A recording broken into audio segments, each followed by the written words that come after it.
Téma udržitelnosti je dlouhodobě zakomponováno do strategických cílů společnosti Tesco v České republice. Jakou konkrétní podobu to může mít a v jakých oblastech? To probereme v novém díle podcastové série Trendy v udržitelnosti, kam přijala pozvání generální ředitelka společnosti Tesco v České republice Katarína Navrátilová. Ďakujem za pozvání a prajem pekný deň.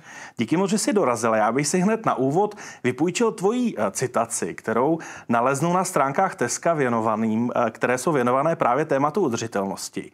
Kde říkáš mimo jiné, že aby bylo patrné, že to s udržitelností myslíme vážně, zakomponovali jsme ambiciozní cíle v oblasti snižování uhlíkové stopy, plýtvání potravinami a podpory rozmanitosti i do cílů našich ředitelů a na jejich plnění je vázáno i jejich odměňování.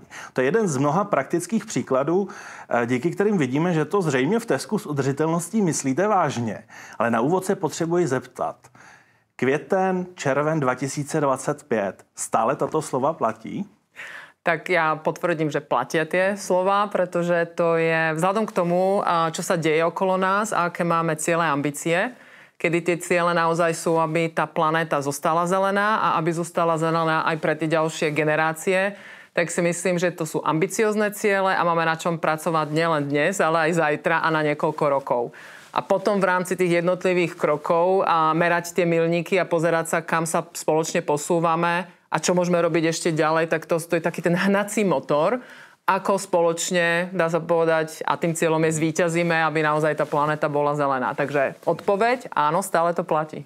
Kdybychom tady spolu seděli před rokem, dalo by se říct, že ty dlouhodobé strategické cíle budou mít stejný motiv, jako mají dneska? Budú mať rovnaký motív, nemeníme ich, tie motívy, ktoré tam sú, ale to, kde sú zmeny, je sa pozerať aktivity, ktoré máme a ktoré sme pripravili a ktoré robíme, ako nám pomáhajú tie jednotlivé ciele splniť. A každý deň sa samozrejme rozširujú obzory, takže sa pozeráme, dá sa urobiť ešte niečo viacej, musíme ísť trošku doprava alebo doľava. Takže my nemeníme tam, kde sa tá loď uberá. Ten cieľ je jasný, ale môže sa stať, že niekde potrebujeme sa trochu vychyliť, aby k tomu, jak my to hovoríme, k tej našej hviezde, aby sme sa na konci dňa, aby sme sa tam doplavili. Přesto v praktické rovině odklad mandatorního reportingu jako téma, přijala si ho třeba ty osobně trošku s úlevou, že nebudete mít zas tak moc velký v vozovkách bič nad těmi cíli, které se snažíte dobrovolně splnit? Tak ja musím priznať, že to, čo bolo, tie pocity, ktoré boli, tak ja by som ich nepopísala ako úľava. Ja viem, že pre veľa spoločností, a boli toho prevažne menšie spoločnosti, pretože ten reporting, ktorý je za tým, je veľmi komplexný, takže naozaj stojí veľa úsilia. Pre mňa to nebolo ako oddychnutie nejaké, pretože my ideme ďalej. My napriek tomu, že ten termín sa posunul o 2 roky, tak my ďalej pokračujeme. Ten cieľ, ktorý my máme, aby my sme stále boli bez ohľadu na to, že či je tu nejaká legislatíva, tak ten reporting, ktorý my máme, aby bol transparentný. Či už s prihľadaním na legislatívu, ktorá je v jednotlivých krajinách, alebo bez nej, pretože to sú ciele, ambície a sľuby, ktoré my sme ako spoločnosť dali. Na druhej strane, aby sa naozaj mohli precízne merať tie jednotlivé ukazovatele, tak my potrebujeme, aby v tomto s nami išli aj naši partneri a dodávateľia. Takže iba keď sa všetci zapojíme, tak na konci dňa budeme schopní precízne merať tie čísla a verím, že aj dospäť k nejakým lepším výsledkom, pretože v tej jednote, ako sa hovorí, je sila a spolu zvládneme určite viacej. Je v tomto přístupu a v tomto mindsetu Česká republika specifická, anebo je to příznačné pro Tesco napříč zeměmi a regiony? My máme ako v rámci skupiny, my máme také, ja to hovorím, také zdravé súťaženie, takže my sa koľkokrát podpichujeme s mojimi kolegami v Maďarsku alebo vo Veľkej Británii. Ale keď to zoberieme seriózne teraz, my ako spoločnosť tie záväzky máme rovnako nastavené. Robíme to, že niektorá krajina testuje niektoré piloty alebo niektoré aktivity prvá, niektoré, alebo sa aj, tak, tam je to takéto súťaženie, kedy každý niekde akoby niečo skúša, ale obecne ako spoločnosť máme ten cieľ nastavený jednotne a môžem povedať, že aj jednotne a transparentne k tomu pristupujeme ako celková skupina, tak rovnako aj jednotlivé trhy. Ty jsi zmínila dodavatele, případně i business partnery. Ty jsi sama osobně velmi aktivní v biznisové komunitě. Pokud se na akci potkáš s někým, kdo není velkým příznivcem udržitelnosti a zeptá se relativně jednoduchou otázku, proč v tom v dnešní době nadále takto intenzivně pokračovat, máš jednoduchou odpověď? Ja neviem, či to je jednoduchá odpoveď. Ja sa snažím odpovedať to prvé, kde mne to záleží, je každého z nás individuálna zodpovednosť ako človeka, tak aj ako spoločnosti ako takej, myslieť na tú budúcnosť, na tie naše deti a na tie ďalšie generácie, ktoré ja verím, že si zaslúžia, aby žili v tom zelenom prostredí a mali tú zelenú planetu. A potom skôr idem, keď ty povieš krátka, nie je to krátke, pretože ja milujem čísla a mám rada aj fakta. A tam sa potom samozrejme opieram o čísla, ktoré sú k dispozícii, pretože keď sa pozrieme, tak v podstate dneska, čo sa týka toho retailu a výroby a produkcie potravín, tak až 1/3 celkových skleníkových plynov ide za produkciou potravín, čo nie je zanedbateľná čiastka. Takže snažím sa, dúfam, že inšpirovať, motivovať, ale aj edukovať s pomocou nejakých čísel, ale tie emócie tam do toho dávam rovnako, pretože tie tam patria. Rok 2025 má pro Tesco takový podtitul Skládání účtů v oblasti udržitelnosti. Tak co si pod tím konkrétně představit a v jakých oblastech tedy skládáte účty? Tak tých účtov máme veľa, ale správne si poznačil, že v roku 2025 skládame určité účty. A máme tam 3 oblasti, alebo v danom roku máme 3 oblasti, v ktorých máme stanovené nejaké záväzky a pevné čísla, ktoré sme si na začiatku tej cesty stanovili. Je to jednak zníženie plytvania potravinami, kedy za cieľ sme si dávali, aby do roku 2025 sme znížili plytvanie potravinami o polovicu. A ja som nesmierne pyšná a hrdá, usmievam sa tu na od ucha k uchu, pretože ja môžem s radosťou oznámiť, že k dnešnému dňu, ak to tak zoberiem, tak sa nám podarilo znížiť plytvanie potravinami až o 80%. Ale my sme nezaspali na Vavrinoch, ako sa hovorí, a pokračujeme ďalej.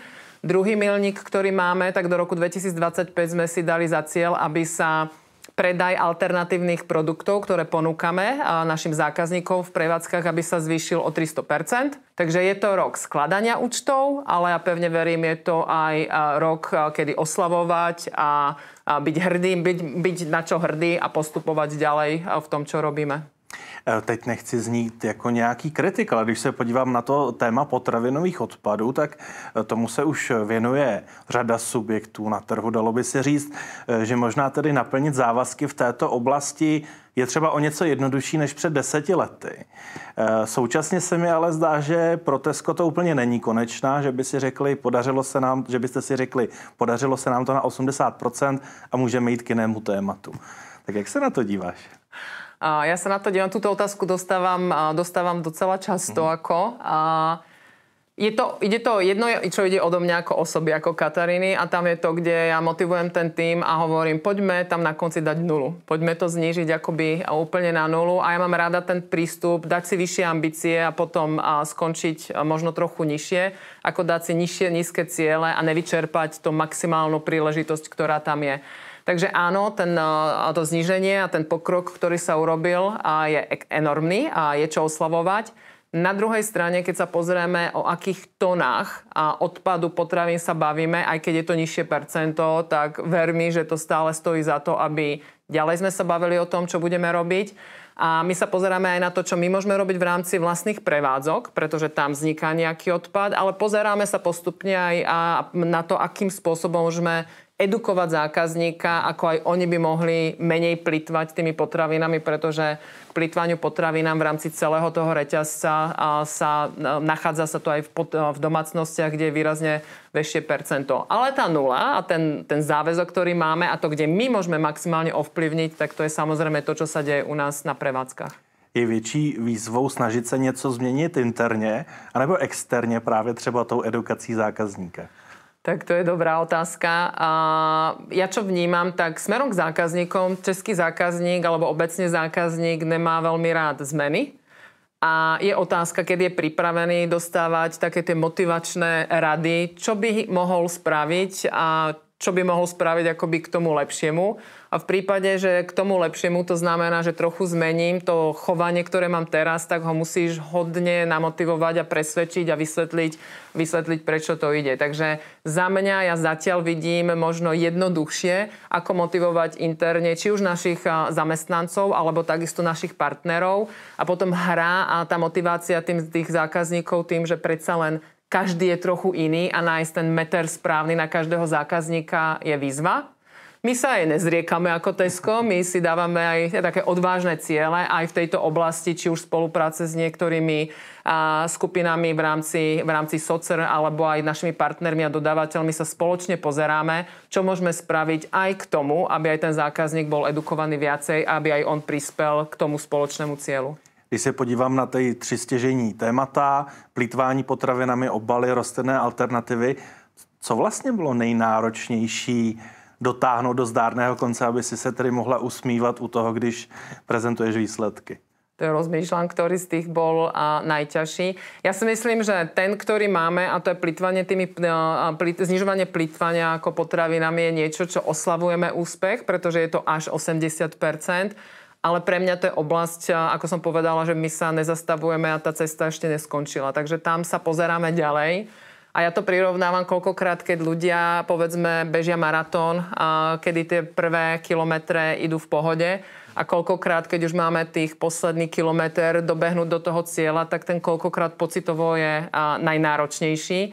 A takisto je to aj v tom znižovaní tým plytvaním. Keď začíname z veľkého objemu, tak ono sa rýchlejšie nájdu také tie veľké oblasti, ktoré môžeme v podstate zmeniť v krátkom časovom úseku a potom vyšperkovať úplne na ten koniec, tak ten si koľkokrát sa bavíme o malom čísle, ale vyžaduje si extrémne viacej energie, nápadov a aktivít, aby naozaj sme sa dostali do toho cieľa. Takže tam si myslím, že sú veľké výzvy pred nami. Ale je to niečo, čo je extrémne motivačné, pretože my to nerobíme sami. Ako som povedala, aj nás v tom desiatky, tisícky ľudí, ktorí sú zapojení. Jak moc v té poslední cílové míli mohou pomoci aktivnější dodavatelé anebo třeba technologie? Je to něco, co skutečně může pomoci i potom celému trhu skutečně dosáhnout ještě lepších výsledků, než k jakým se zavázali? Je to oblasť, ktorá pomáha. Čo sa týka tých partnerov alebo dodávateľov, tak tam máme tiež dobré výsledky, pretože my tak ako motivujeme našich kamarátov, ja to nazvem, alebo konkurentov, pretože nie sme sami v rámci toho retailového sveta, tak rovnako motivujeme aj našich partnerov a dodávateľov. Takže my dnes už môžeme povedať, že máme 10, myslím si, že 10 a teraz sú ďalší dodávateľia v jednaní, ktorí rovnako ako my zverejňujú tie výsledky, čo sa týka toho potravinového odpadu. My ich učíme a navzájom si zdieľame tú metodiku, ako to merať, pretože my stále hovoríme, my chceme sa baviť o konkrétnych číslach, aby to nebolo niečo, čo je len teória. Takže tam ich inšpirujeme a k tomu používame aj tie technológie, pretože tie v dnešnej dobe, ako vieme, asi všetci zohrávajú veľkú rolu a aj tá technológia pomáha či už nám, tak takisto tým partnerom a dodávateľom, aby sme veľakrát našli jednoduchší spôsob, či už ako merať tie reporty, alebo ako tie čísla, ako sa majú merať a nastavovať si aktivity, ale veľakrát je to práve aj v tej výrobe alebo v nejakej optimalizácii zloženia tých výrobkov, obalov, logistiky. A tá oblasť, kde sa to dá použiť, je naozaj široká. Možná krátce z praktické roviny. Je pro tebe výhodou, že jsi prošla i v rámci Teska pozicemi v rámci retailu, že víš, co chcete dosáhnout a jak toho chcete dosáhnout? To určite pomohlo. A ja som zase ako osoba, ako ja mám rada logiku a ja sa veľa opieram o to, čo sú tie reálne skúsenosti, aby to nebola len teória. Ja sa inšpirujem teóriou a samozrejme, ale mám rada, ako sa povie, šáhnuť si na to a byť naozaj súčasťou toho reálneho života. A ja si myslím, že pre každého človeka, keď naozaj si môže niečo skúsiť, ako sa hovorí, na vlastnej koži, tak nie je to len o nejakom čísle, ale ja strašne veľa idem aj cez tie pocity a to je to, čo ma posúva povedzme ďalej, ale aj to, čo prináša nejakú kreativitu alebo nejakú inšpiráciu práve v tom, ako ten daný okamih človek prežije, pretože niektoré tie momenty, keď sa pozeráme, koľko odpadu povedzme toho potravinového môže skončiť v koši, a na druhej strane sa pozrieme, koľko ľudí je v núdzi a my im pomáhame cez potravinové banky, tak naozaj tie príbehy, ktoré sú za tým, ja si myslím, že žiadneho človeka by nechali akoby chladným a naopak by ich nakopli a inšpirovali k tomu, aby aj ďalší ľudia si dávali takúto výzvu. Na konci majme tú nulu. Možná jenom ještě krátce, kdo to jsou bojovníci proti plýtvání? Bojovníci to sú naši hrdinovia a to sú naši skvelí zamestnanci, ktorých máme, pretože ako som spomenula, nie sme v tom sami a je tam za tým x ľudí, ako stovky, tisícky ľudí. a my máme a odmenujeme našich bojovníkov na obchodoch, pretože my sa samozrejme, tak ako spoločnosť sme si dali cieľ, tak stojí to na našich zamestnancoch a na ľuďoch. Takže my oslavujeme našich bojovníkov, ktorí naozaj svojimi aktivitami a svojim srdiečkom prispievajú k tomu, že potraviny, ktoré sa dajú stále ešte skonzumovať, tak končia práve v tých potravinových bankách alebo v tých neziskových organizáciách, ktorých potom distribujú ďalej. Takže my v dnešnej dobe z každej prevádzky, kde sme, máme nejakú spoluprácu, či už teda s tými potravinovými bankami, alebo s neziskovými organizáciami, aby naozaj tie potraviny, ktoré sa dajú ešte skonzumovať, skončili u tých, ktorých príjmú a budú radi aj za takúto pomoc, ktorá sa im dostane. Téma, které se zdá, že v posledních letech řadu velkých firem a subjektů možná i trošku provokuje, je snižování emisí. Ono se o něm velmi intenzivně hovořilo několik let nazpátky a v posledních letech ta debata je méně a méně intenzivní. Je to pro Tesco stále velké téma snižování emisí, anebo jste, řekněme, uspokojení s těmi oblastmi, kterým se věnujete? A nie sme uspokojení, že by sme, alebo takto, máme oblasti, ktorým sa venujeme, ale čo sa týka emisí, tak to je naozaj jedna veľká oblasť, ktorej v rámci celej spoločnosti dávame veľký dôraz na ňu a venujeme sa jej.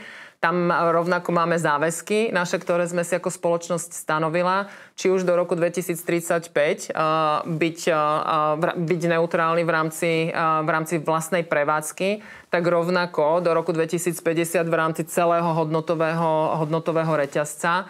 Robíme tam veľa aktivít, niekde aj inšpirujeme tu v Českej republike v rámci celej spoločnosti, pretože sme nedávno otvorili náš nový nízkoemisný obchod v obci Slana alebo v meste Slana v Slanom. A je to prvý obchod tohto formátu v rámci celej spoločnosti Tesco.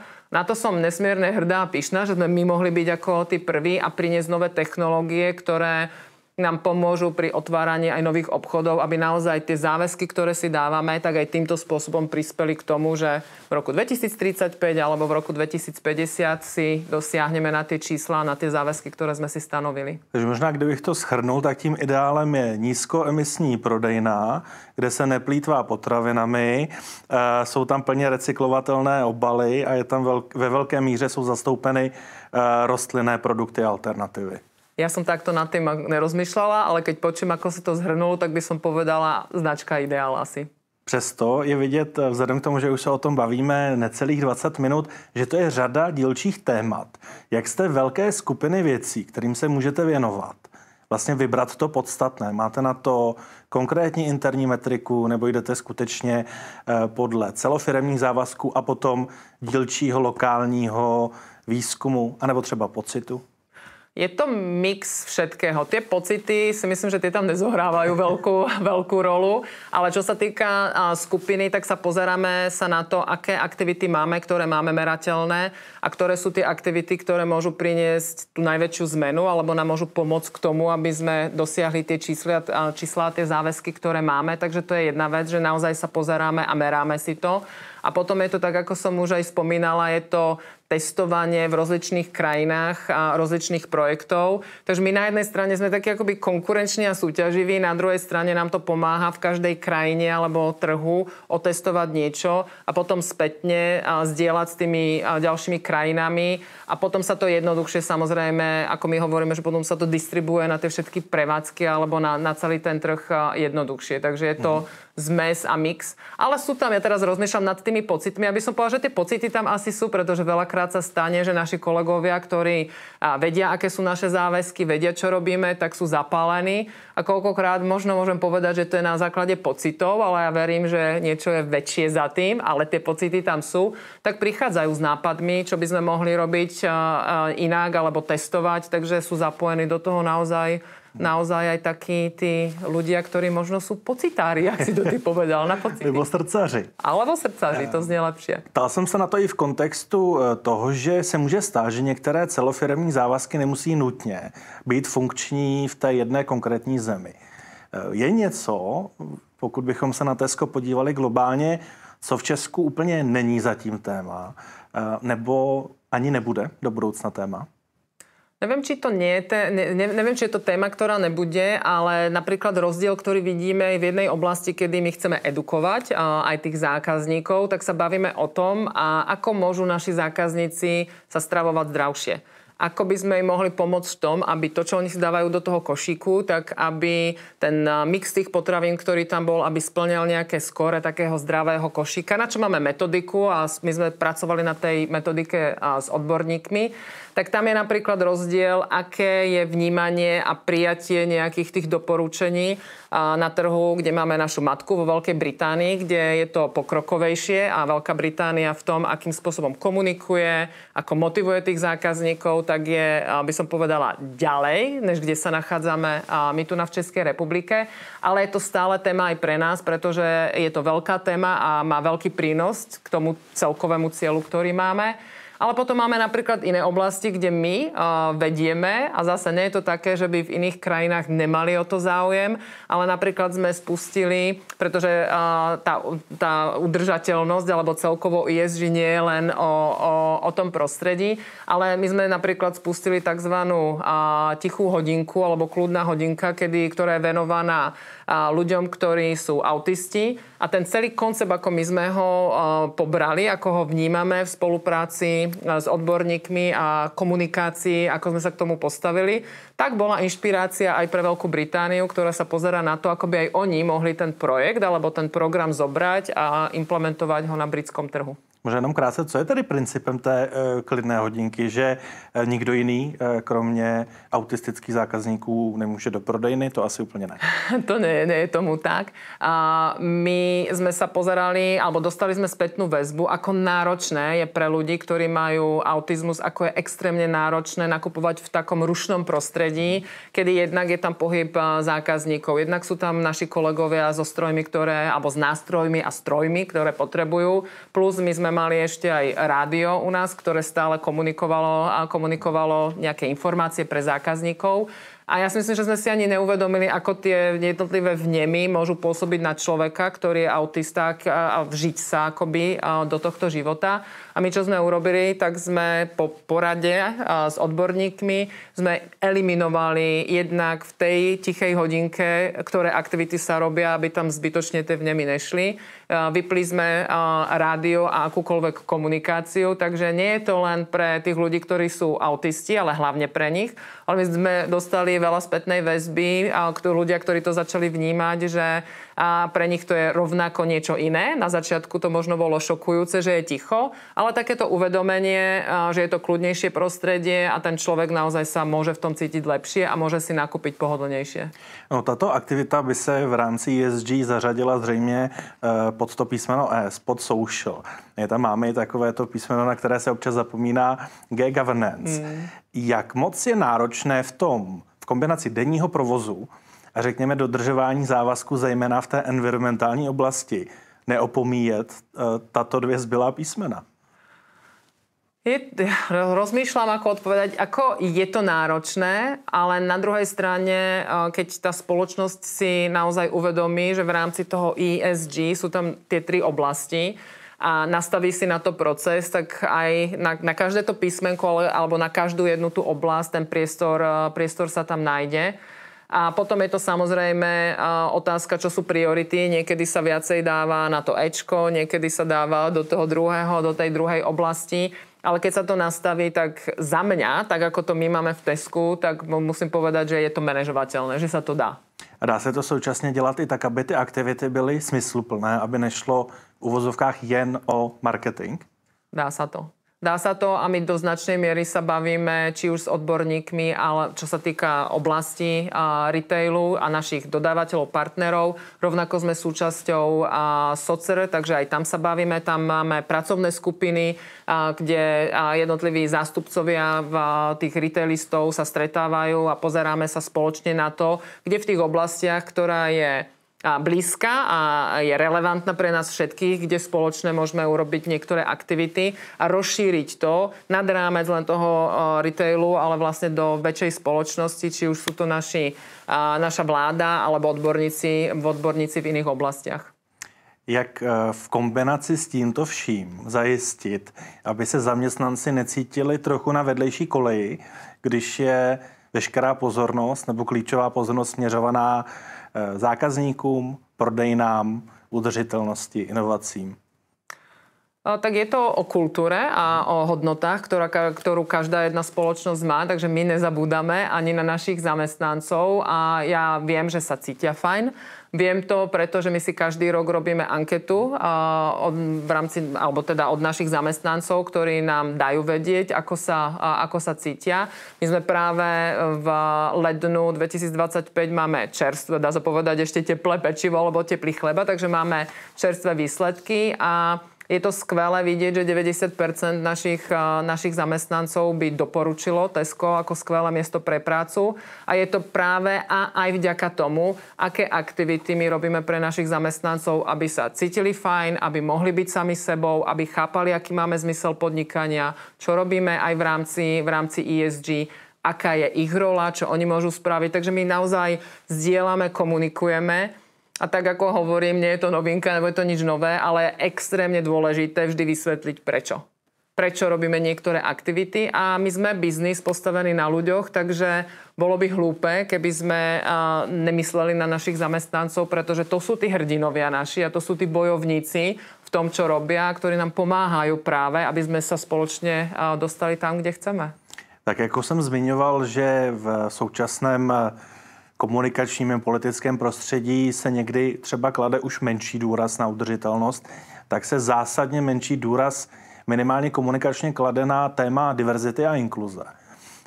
Je třeba v této oblasti trochu poupravit to, jak intenzivně se snažíme prosazovat diverzitu a inkluzi na pracovišti, nebo naopak pro Tesco je to výzva mít stejný level komunikace, stejné intenzivní zapojení do různých projektů?